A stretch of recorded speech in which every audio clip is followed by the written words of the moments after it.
Fronta Veritas Report. Damdaming anawim kaugnay sa sitwasyon at isinasagawang banal na misa sa Manila South Cemetery. Pag-uulat mula kay Nolan Ariola. Maraming salamat mga kapanalig. Umabot na sa 12,450 ang tinatayang bilang ng mga tao na dumagasa sa Manila South Cemetery kaninang alas 10 na umaga.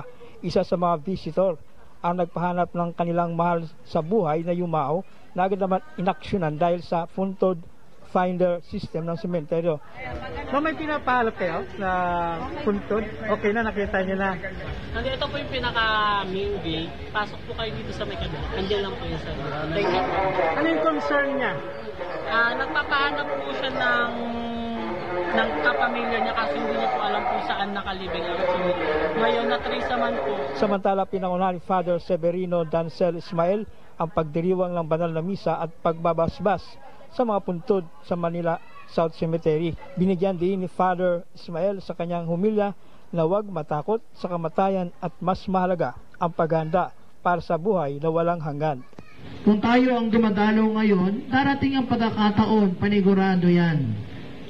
At tayo naman ang dadalawin sa ating mga kanya-kanyang puntod. Kaya nga lang, tayo mga Pilipino, likas tayong takot sa kamatayan. Aminin man natin o hindi, talagang marami sa atin natatakot sa kamatayan.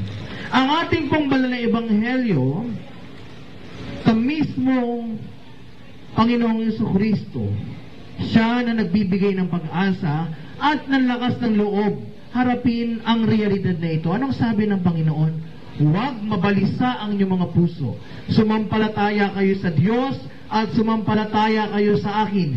Sa bahay ng aking Ama ay maraming silid at doon ay ipaghahanda ko kayo. Para sa Dalangin at Alaala 2025 kapanalig ng Yumaong Banal, kami ang inyong kapanalig Robert Valentin. Nolan Ariola, sumainyo ang katotohanan. Fronta Veritas Report.